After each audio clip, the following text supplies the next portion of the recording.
Hey there, what's going on?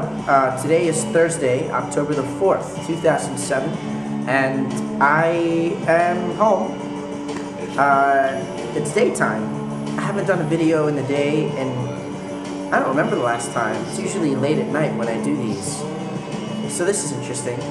I'm working overnight this evening. Well, training to work the overnight position. I hope that doesn't mean my schedule's going to be all over the place.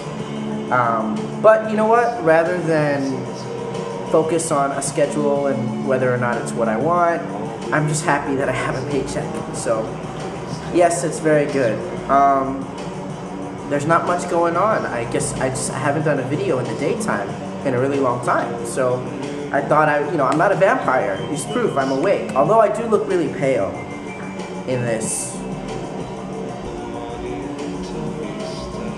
It's very strange because I'm a Mexican. I'm brown, light brown, sort of. Okay, so I have something that's a little bit interesting, at least to me.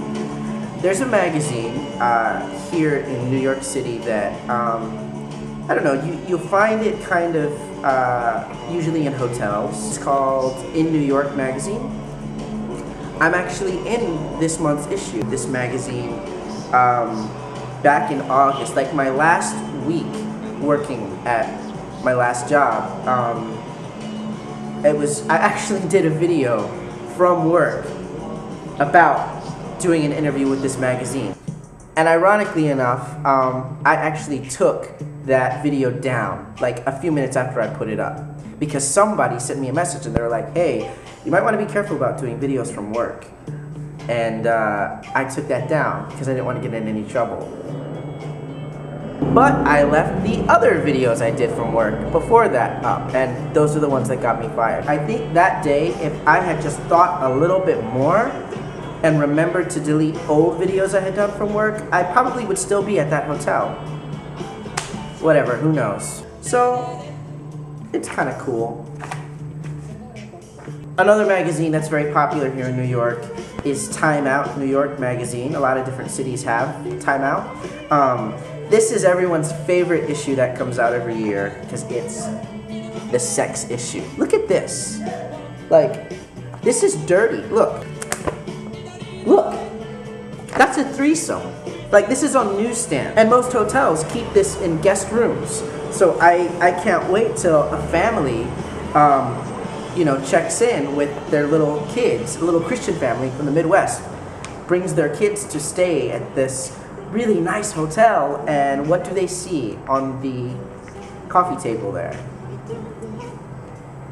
They see that. That's crazy, but I love it. And this issue is so much fun. It just has like all these naughty little sex surveys, and you find out all kinds of fantasies that people have, and it's great. I love this. This is a fun read on the subway. Another magazine that I don't know why I'm talking about magazines. I guess my life, Nick isn't here yet, and it's just me and my new job and training, and it's been very low-key. So I've just been reading a lot of magazines, I guess. Geekopedia. This came with Wired magazine. I get that all the time, and it came with this month's issue, and basically it's sort of like the full alphabet, every letter of the alphabet, and it'll list a whole bunch of stuff that starts with that letter that is somewhat relevant to the geek universe. So like, of course, under the letter I, they have, stuff about the iPhone or internet radio.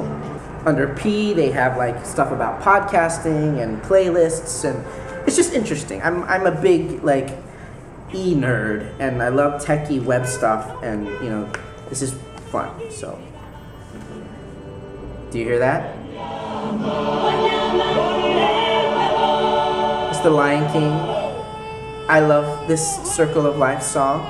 I feel so weird right now because like it's 4 in the afternoon and I'm going to have to be at work at 11 p.m. and I work until 7 a.m. So like I really need to go to sleep. I actually took a sleeping pill. I'm waiting for it to kick in so that I will crash and then wake up at like 10 o'clock and go straight to work. And I have to do it again tomorrow. And I don't think I'm going to be working overnights, but I have to do it just to like you know all the aspects of the job and stuff. So I'm not excited about it, but you know, especially because it's a Thursday and then tomorrow's Friday, and those are really crazy nights at a hotel. So we'll see. We'll see how this whole thing goes. In brighter news, Nick is all done in Iowa. He has sold everything.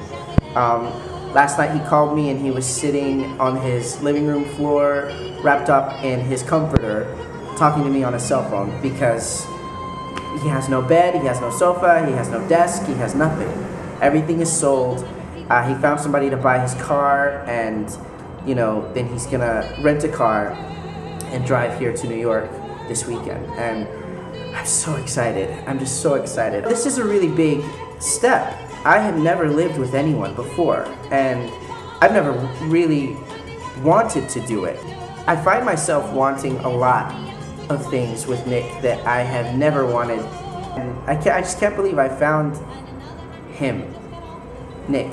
He's so incredible, and I just feel so lucky when I'm with him, and I feel lucky that I know that I'm lucky. I've talked to my family about it, and you know, they're not completely on board with, you know, this whole gay thing. They're growing into acceptance, and it just feels good to have everything out there. You know, they know that I'm gonna be moving in with my boyfriend, and I just feel free that nothing's holding me back, that nothing is, you know, I have so much room ahead of me now, and I've got somebody to run through all of it right next to me, and it feels really good. So I guess the next time I do one of these videos, I will be somebody who lives with his boyfriend, and I take that very seriously, and it makes me happy that I'm taking this step, you know, because I've never wanted to take it before. All right, that's it. I need to go crash, and I have all of season 2 of Grey's Anatomy on DVD. I went and rented it because I finally watched season 1. That's a show I never watched, by the way, Grey's Anatomy. Like, it's been on like 4 years now or something. I don't know how long it's been on.